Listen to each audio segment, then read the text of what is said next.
Bueno, ahí sí, ahora sí. Tengan todos muy buenas noches, ¿cómo están? Bien. Bueno, me alegro de verlos, de que podamos estar en este lugar. Veo caras nuevas, es lindo ver gente nueva en la iglesia y contarles que cantamos y adoramos al único Dios verdadero. Dios es bueno, Dios es grande, Él hace nueva todas las cosas y Él cambia y transforma vidas por medio de la persona del Señor Jesucristo. Y por eso muchos de los que estamos aquí en esta hora podemos cantarle, alabar y disfrutar del Señor, su compañía, su presencia y, como decía Helmut, ser siervos de Dios. Pero no solo eso, tenemos la oportunidad de abrir las Escrituras, de crecer en el conocimiento de Dios, de crecer en su persona, de crecer por medio de lo que Dios nos ha dejado en su palabra a través de ella. Déjame contarte que venimos haciendo un estudio de la primera carta de Juan. Llevamos más o menos, estuve sacando la cuenta, entre todos los hermanos, más o menos 5 meses, si no me equivoco, que estamos con esta carta allí en el Nuevo Testamento. Y esta noche me toca tomar los últimos versículos. Me toca tener la oportunidad de poder cerrar esta carta, esta gran carta, esta noche. Así que Dios mediante, vamos a estar leyendo y con la ayuda del Señor poder cubrir la última parte de la carta. Pueden seguir la lectura allí en la pantalla, aquellos que no tienen Biblia. Bueno, vamos a leer Primera de Juan, capítulo 5, verso 18 al 21. Vamos a ver qué encontramos allí, del 18 al 21. Bueno, vamos a leer. Dice así: sabemos que todo aquel que ha nacido de Dios no practica el pecado, pues aquel que fue engendrado por Dios le guarda. Y el maligno, que dice, no le toca. Verso 19. Sabemos, ¿qué cosa? Que somos de Dios. Y el mundo entero está bajo el maligno. Pero sabemos que el Hijo de Dios ha venido y nos ha dado entendimiento para conocer al que es verdadero. Y estamos en el verdadero, en su Hijo Jesucristo. Este es el verdadero Dios y la vida eterna. Hijitos, guardaos, tengan mucho cuidado de los ídolos. Amén. Los últimos versículos de la carta. Leyendo esta porción y toda la carta de Primera de Juan, se me venía a la mente de que el creyente tiene seguridad. El creyente tiene gran seguridad en cuanto a nuestra fe, en cuanto a la salvación que tenemos en Cristo Jesús. ¿Y por qué es esto?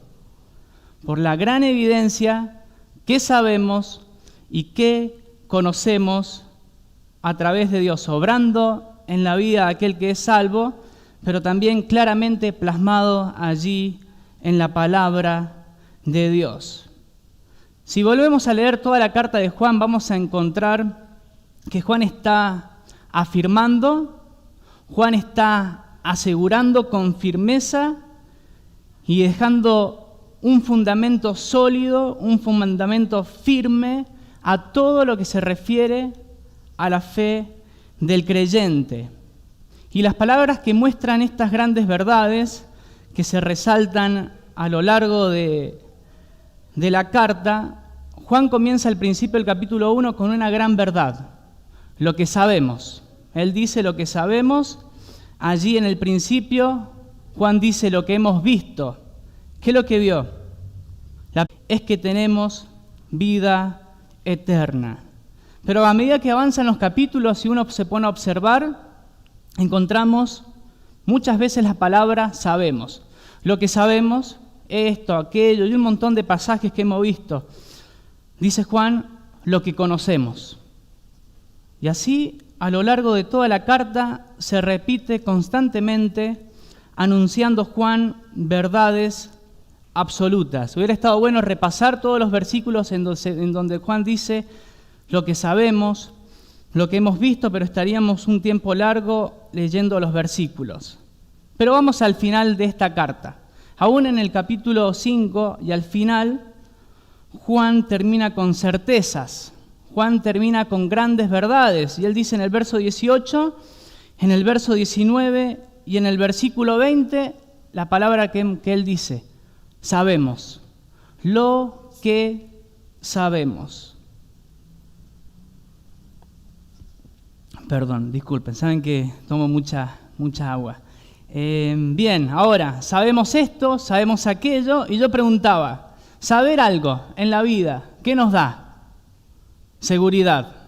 El saber algo claramente nos da seguridad y podríamos poner un montón de ejemplos, pero vamos a ir directamente a que el conocer algo con claridad, el saber algo de manera clara, es algo que ciertamente nos da dirección, es algo que ciertamente nos da seguridad, claramente nos da entendimiento y nos orienta. ¿Para qué? Para que no estemos perdidos. Nos da dirección, ¿para qué? Para no ser hombres ignorantes, el saber algo, podemos decir. Por tanto, el saber algo nos ayuda a que no nos quedemos ahí encerrados en el cuarto de la ignorancia. Por tanto, ¿qué tiene el creyente? La palabra de Dios. Tenemos la primera carta allí de que estamos finalizando, pero tenemos las Escrituras de tapa a tapa y hemos de darle gracias a Dios por la palabra de Dios, porque a través de ella podemos conocer, ¿qué cosa? La verdad. Podemos conocer la verdad claramente, de manera clara, específica, o es esto, o puede ser aquello, o es esto, este es el camino. La palabra de Dios nos traza la verdad. ¿Y esto a qué nos ayuda? A no tener dudas, a no tener inseguridad, y sobre todas las cosas para que tengamos un pensamiento claro, un pensamiento sin dudar, como este mundo puede tener acerca de la vida, acerca de la salvación, acerca del qué hay más allá después de la muerte. Podríamos hacer un listado de lo que el mundo ofrece y pueden haber muchas corrientes, pueden haber muchas ideas, cosa que el mundo sin Dios, sin el Señor, tiene. Tienen muchas ideas, muchos pensamientos, pero pensaba en la vida del creyente, en el Hijo de Dios. Cuánto gozo y qué alentador es para cada hijo de Dios oír claramente a lo que se refiere a nuestra fe. Oír sin vacilaciones, oír sin titubear, sin dudas y con una convicción firme sobre todo lo que se refiere a la fe que tenemos en Cristo Jesús, salvación por medio de Él. Y eso es lo que hace Juan a lo largo de la carta.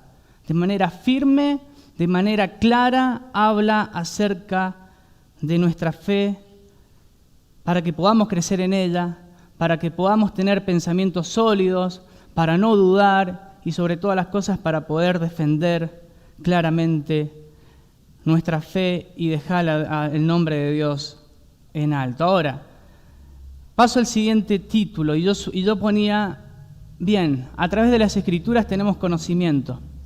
Podemos decir conocimiento cristiano. Ahora, ¿qué tenemos los creyentes que podemos conocer? ¿Qué tenemos en las Escrituras que podemos conocer? Y decía, primeramente, y ponía en grande, el mayor de los conocimientos que podemos tener es una sola persona. La persona del Señor Jesucristo. Conocer al Señor. Conocer el Evangelio y todo lo que el Evangelio enseña. ¿Qué más podemos conocer? Podemos conocer claramente la realidad del hombre sin Cristo, una condenación eterna sin Cristo Jesús. Pero podemos conocer a Dios, podemos conocer su persona, podemos conocer el carácter de Dios y, como dice la palabra, los atributos de Dios. Cómo es el Señor. Él es santo, Él es justo, Él es amor y así un montón de atributos de nuestro Dios. Y el cristiano que es salvo no ignora estas grandes verdades. No ignora el Evangelio, no deja de lado las enseñanzas del Evangelio, sino que hace el cristiano. A medida que pasa el tiempo, va creciendo en el Señor, va creciendo en la gracia del Señor. Crece en sus enseñanzas y es guiado a través de ¿quién? Del Espíritu Santo. Es guiado a través del Espíritu Santo por medio de la palabra de Dios. Por eso es importante que el creyente tenga su tiempo de oración, tenga su tiempo de lectura de la palabra de Dios. El mayor de los conocimientos para el creyente, la persona del Señor Jesucristo. Pero ¿qué más? ¿Qué más sabe el cristiano? ¿Qué más podemos encontrar si abrimos las Escrituras? O precisamente lo que hemos estado viendo aquí en Primera de Juan. Simples títulos, no vamos a buscar los textos. Sabemos el carácter del cristiano, cómo es el cristiano. Sabemos que él tiene una nueva relación con Dios. Sabemos que el cristiano tiene una nueva disposición de tratar con el pecado. Sabemos que el cristiano es exhortado, que recibe instrucción a través de la palabra de Dios. Pero hay algo tan claro que sabemos, es que aquel que está en Cristo, que es salvo, sabemos que hay una vida cambiada. Sabemos que hay una vida transformada. Y a medida que crecemos en el Señor, nos afirmamos en certeza. Nuestra fe crece, hay convicción, hay seguridad de salvación, hay seguridad en cuanto a la fe del creyente. Pero como veíamos también en unos pasajes de la carta, el creyente comienza a crecer en discernimiento para poder darse cuenta del espíritu de error, de todo aquello que va en contra de Dios, pero también darse cuenta de aquello que es la verdad. ¿Qué más sabe el creyente? Sabemos que hay vida eterna, y esta vida eterna se encuentra en la persona del Señor Jesús. Vamos a leer entonces primeramente esta noche para afirmar esto, ¿qué sabemos? El versículo 18. Dijimos que el creyente sabe algo. Sabe que hay una vida transformada, hay una vida cambiada en Cristo Jesús. Verso 18 dice, sabemos esto, ¿qué cosa? Que todo aquel que ha nacido de Dios, todo aquel que es salvo, que es creyente, no practica el pecado. No practica el pecado. Y cuando leía este texto, yo lo miraba de otra forma.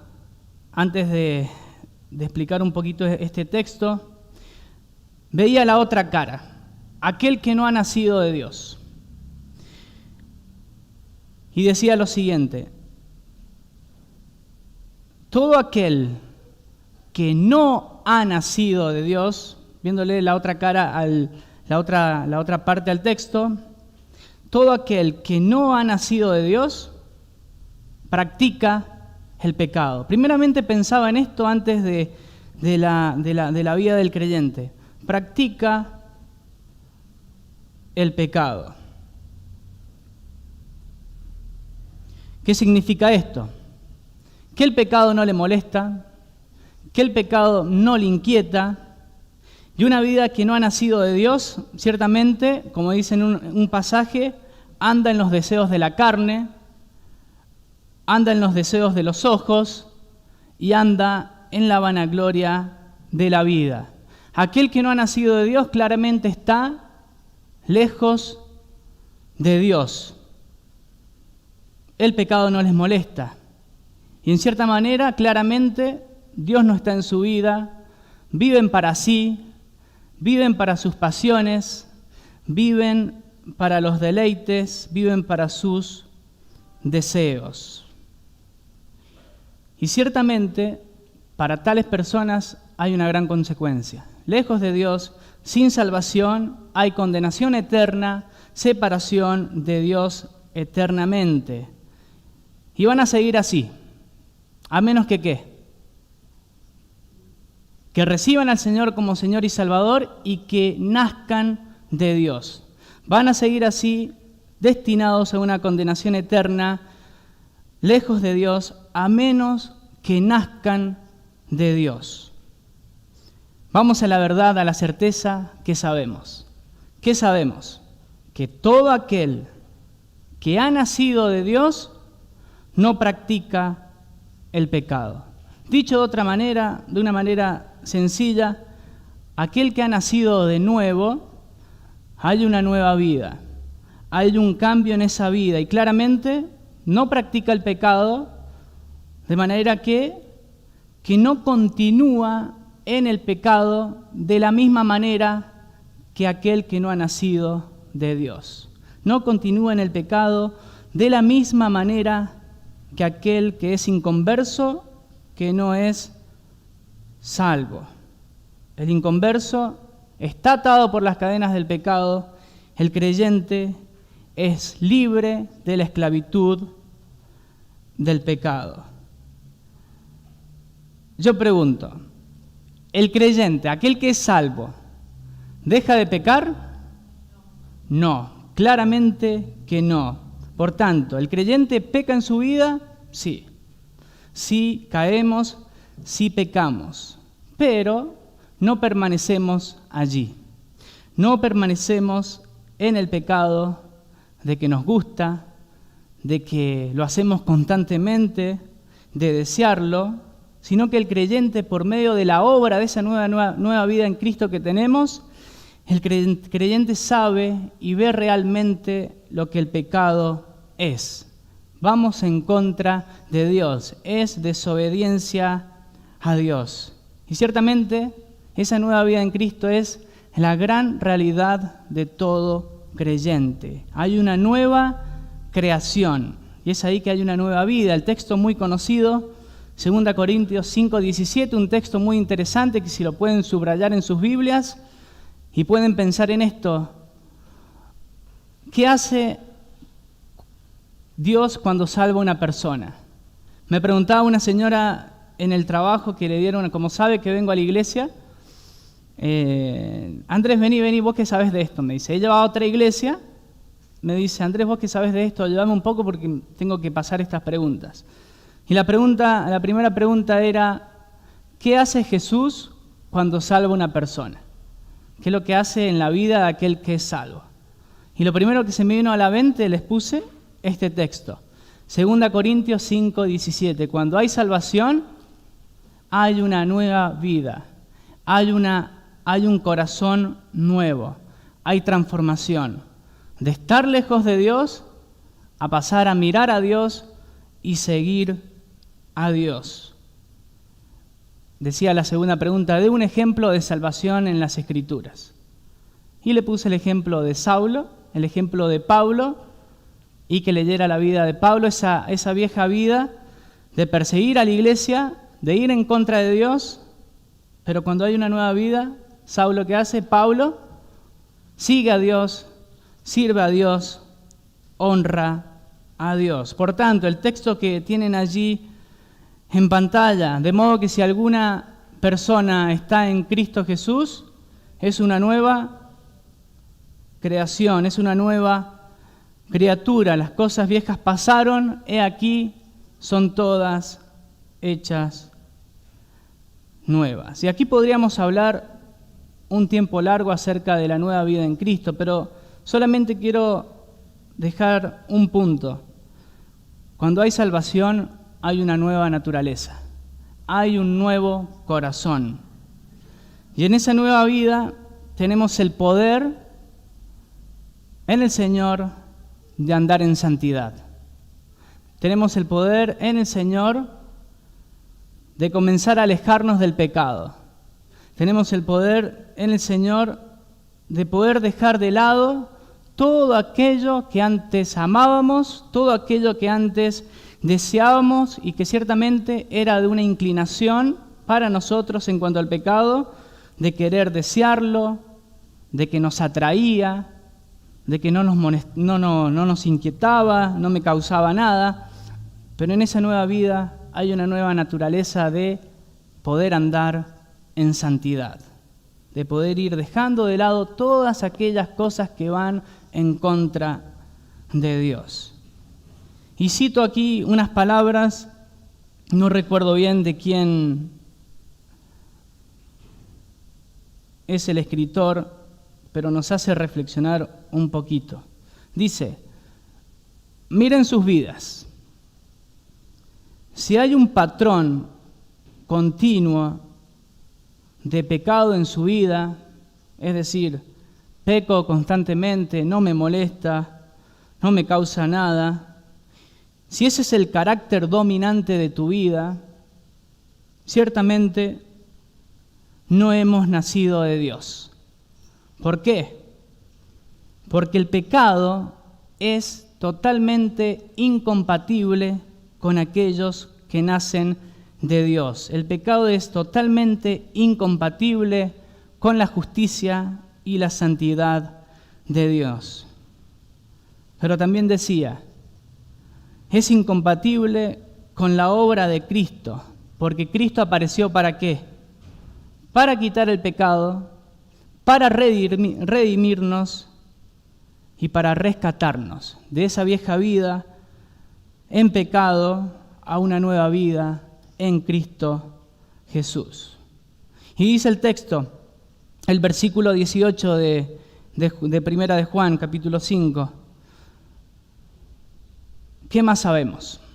Vimos que claramente que sabemos algo, aquel que es creyente no practica el pecado, pero tenemos esto maravilloso, pues aquel que fue engendrado por Dios, le guarda. Y el malo, el maligno, no le toca. Y yo pensaba, ¿quién está sentado a la diestra de Dios? El Señor. ¿Quién intercede por nosotros? El Señor. ¿Quién es Jesús? Es un poderoso Salvador, es nuestro poderoso Salvador y es quien intercede por nosotros. Dios es el que obra en el corazón del creyente y nos dice claramente que nos guarda, nos protege. Y hay un texto que no recuerdo la cita, que Él comenzó una nueva obra en nosotros y Él constantemente la va perfeccionando. El Señor se encarga.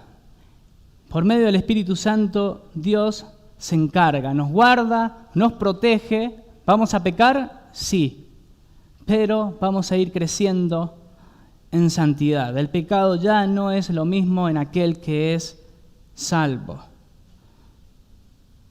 Dios nos cuida, Dios nos protege. Como consecuencia, ¿qué dice el texto? El maligno no le toca. Perdón, está el texto allí. 1 de Juan 5:18. Dice la última partecita, como consecuencia de que Dios nos guarda, nos protege, el maligno no le toca. Sabemos esto también. El maligno no tiene poder sobre el creyente. Podemos recordar nuevamente que el creyente no está bajo el poder del pecado. No estamos bajo el poder del maligno. No estamos bajo el poder del diablo. En cierta manera, ya no estamos más en el reino de las tinieblas, sino que el creyente es sacado de allí, dice su palabra, y somos trasladados al reino de la luz, al reino de su amado Hijo, y ciertamente el maligno no puede aferrarse al creyente. El maligno no le toca. Por tanto, ¿cuántas gracias hemos de darle a Dios por esta gran verdad? Dice el versículo 19, ¿qué más sabemos? ¿En qué más podemos tener firmeza y certeza en cuanto al creyente, dice el texto 19, sabemos que somos de Dios. Sabemos que somos de Dios. Y el mundo entero está bajo el poder del maligno, está bajo el maligno. Ciertamente aquí hay algo claro, hay certeza, Juan habla de manera firme, hay convicción de lo que dice, sin titubear, sin vacilaciones, y nos dice una cosa: sepan esto, creyentes, somos de Dios. Ya no somos más enemigos de Dios, tenemos que recordar cómo éramos antes de ser salvos, sino que sabemos que somos hijos de Dios. Somos de Dios, somos reconciliados con Dios por medio de la obra de Cristo efectuada allí en su vida a través de la cruz del Calvario, resucitando allí al tercer día. Somos de Dios. Pero dice algo después: y el mundo entero está bajo el maligno. Por tanto, en contraste, hay dos contrastes allí. ¿Quién está bajo el poder del maligno? Aquellos que no son de Dios. Aquellos que no son de Dios están bajo el poder del maligno. Y en ese texto, en el versículo 19, podemos ver los dos grupos. Dos grupos. No hay ni más ni menos. ¿Cuáles son los dos grupos? Aquellos que son de Dios y aquellos que no son de Dios, que están bajo el poder del maligno. Y estos dos grupos se pueden ver expresados, ilustrados, de dos maneras distintas, marcados por un gran contraste. Por ejemplo, yo notaba los que nacen de Dios, creyentes, los que están bajo el maligno, incrédulos, ignorantes de la verdad de Dios. Los que nacen de Dios, convertidos, una nueva vida. Por el otro lado tenemos inconversos. Tenemos hombres rescatados, redimidos y salvados. Y por otro lado, ¿qué tenemos? Hombres condenados. Hombres condenados a una separación eterna. Por otro lado tenemos en tinieblas. Aquellos que no nacen de Dios están bajo el poder del maligno, están en tinieblas. Y cuando hablamos de tinieblas, simplemente tenemos que hablar de un estilo de vida que va totalmente en contra de Dios. Una vida en pecado, sin mirar y sin buscar a Dios.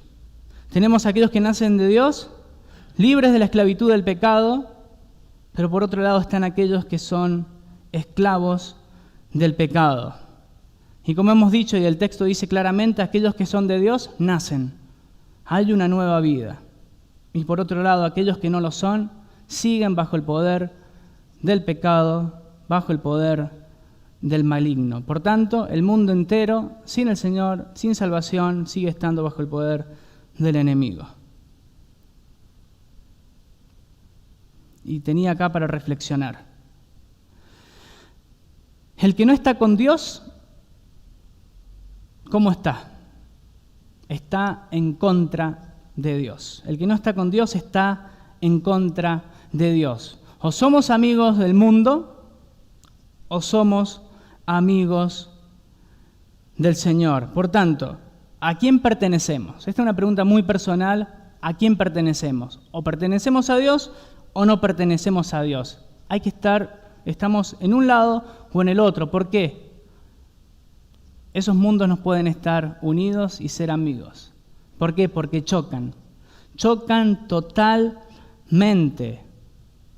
Salvación, nueva vida, la justicia de Dios y por otro lado injusticia. Una vida lejos, totalmente lejos de Dios. Por tanto, no podemos hacer amigos del mundo y amigos de Dios. El mundo tiene sus ideas, el mundo tiene sus pensamientos, el mundo tiene sus sistemas y claramente el mundo está destruyendo todo lo magnífico que Dios ha creado. Y en esto podemos decir, ciertamente lo que se está viendo a flor de piel es que el enemigo está destruyendo la familia. El enemigo está destruyendo lo que Dios ha creado el matrimonio, y el enemigo se ha enfocado, sabe dónde apuntar.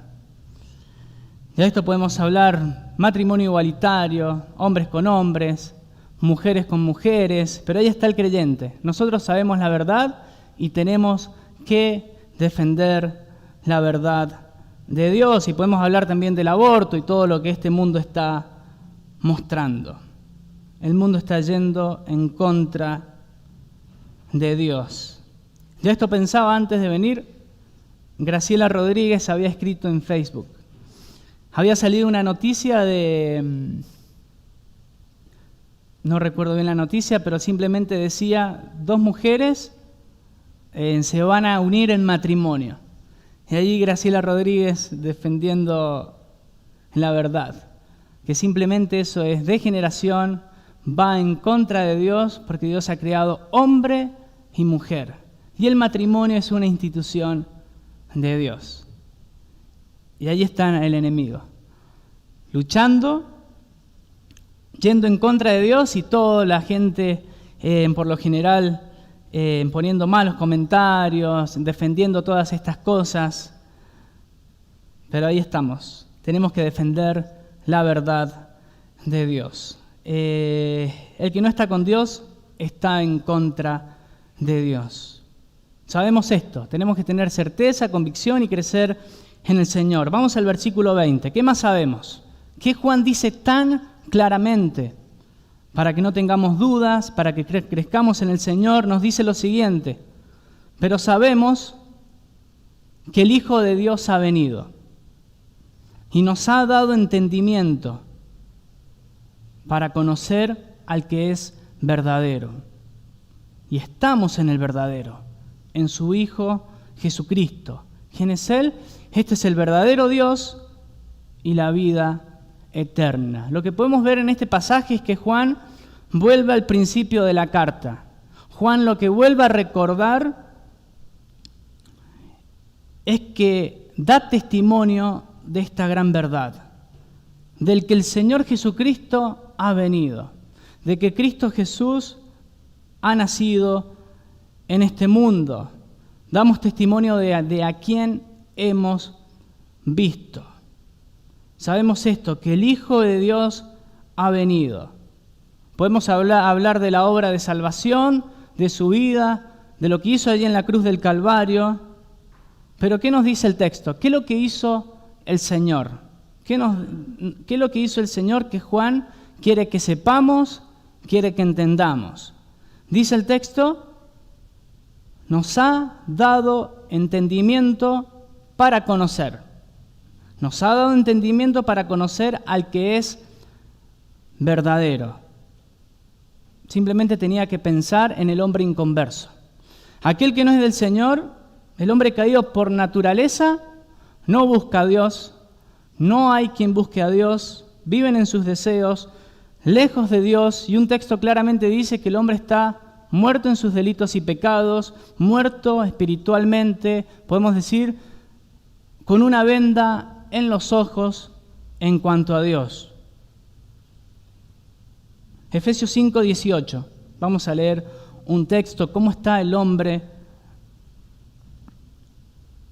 sin Dios? Dice: teniendo el entendimiento entenebrecido, el hombre sin Dios, ajenos de la vida de Dios, por la ignorancia que en ellos hay, por la dureza de su corazón.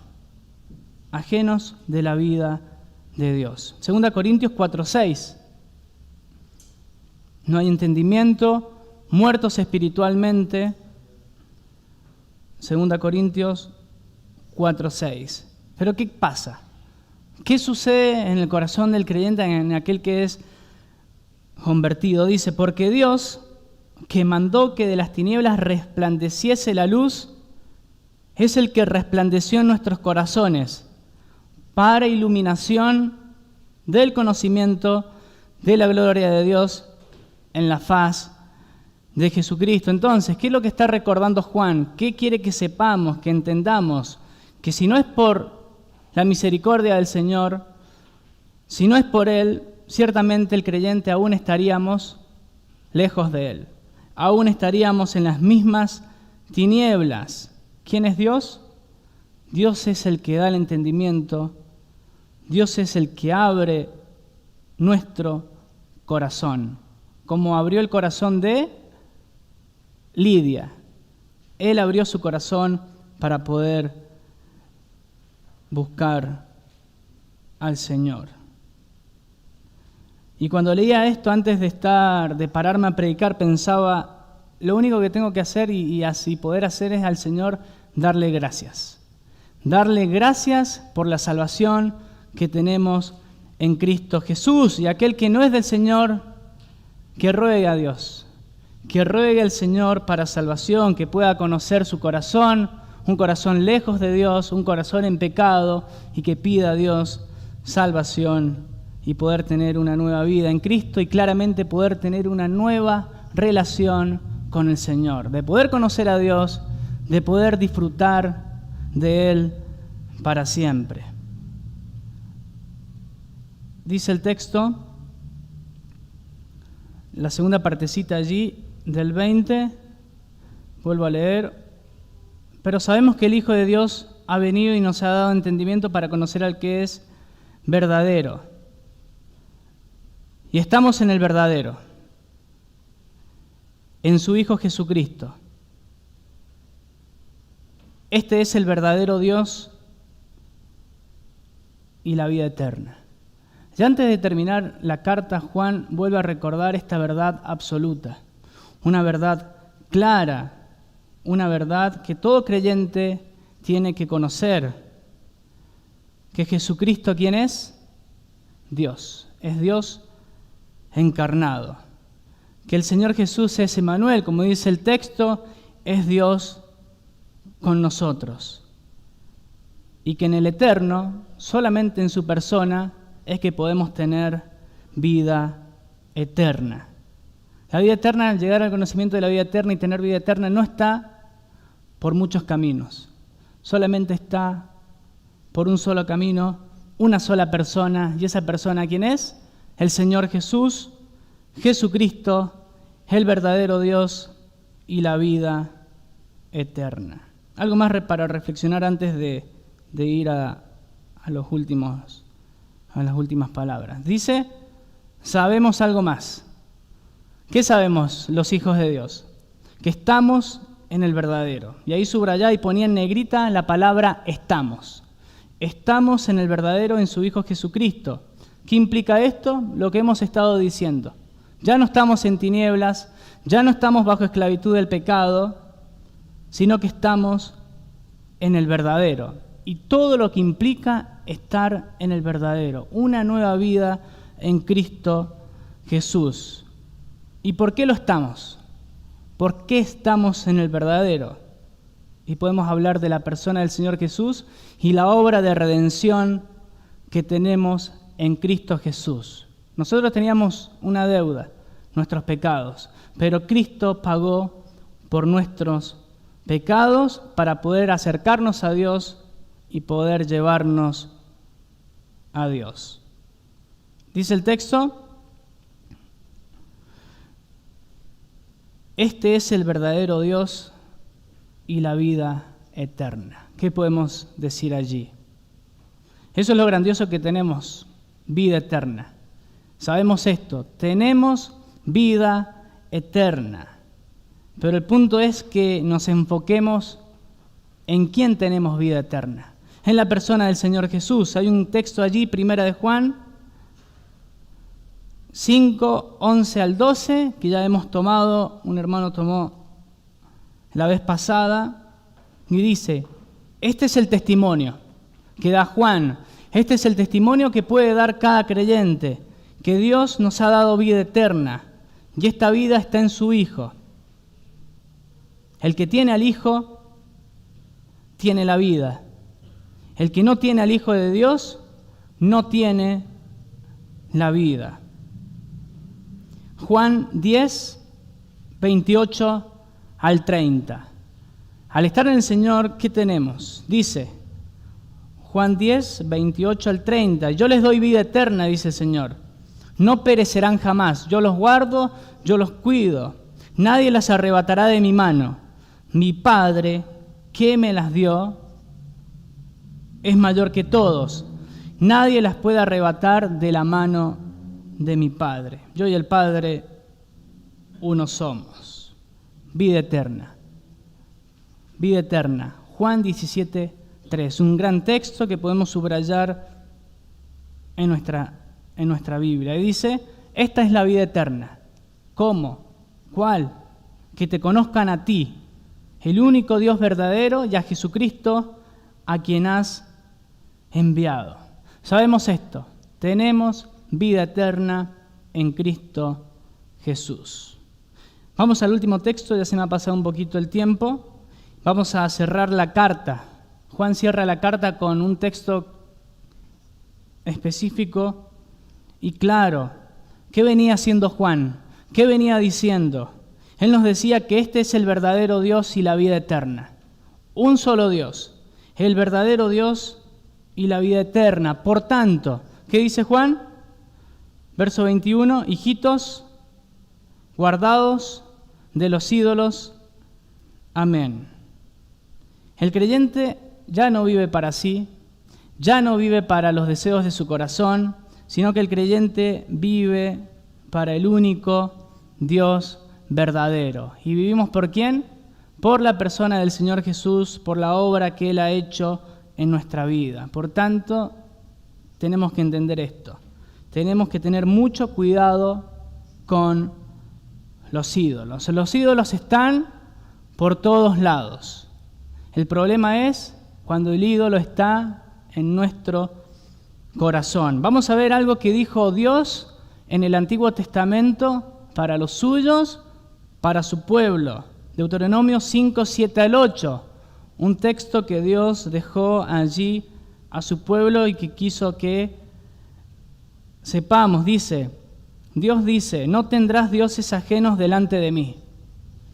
No harás para ti escultura, ni imagen de alguna cosa que está arriba en los cielos, ni abajo en la tierra, ni en las aguas debajo de la tierra. Pero leo de vuelta la primera parte. No tendrás dioses ajenos delante de mí. El Señor estaba dejando algo muy, muy en claro. Él no quería sustitutos. El Señor no quería que alguien ocupe el lugar que Él tiene que ocupar. Dios es el centro. Ahora, hablando de los ídolos, ¿qué son los ídolos? Podemos decir, son falsos dioses.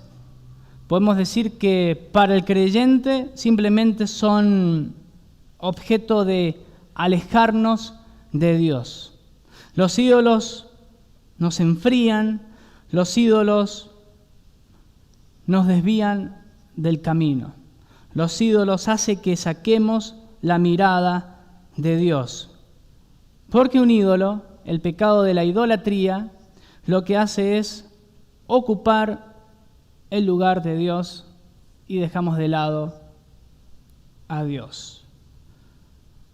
Y para cerrar, ¿qué es un ídolo? No una estatua, como muchos se arrodillan a estatuas, como hemos leído.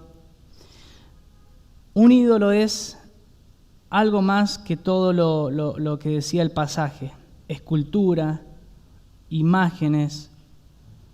Un ídolo puede ser cualquier cosa. Un ídolo es aquello que me motiva más que Dios. Un ídolo es aquello que me motiva y hace que me centre más en eso que en Dios. Por ejemplo, un ejemplo muy sencillo. Me encanta, me agrada pasar más tiempo con el celular, tiempo, que pasar tiempo con el Señor, a través de la lectura, a través de la oración.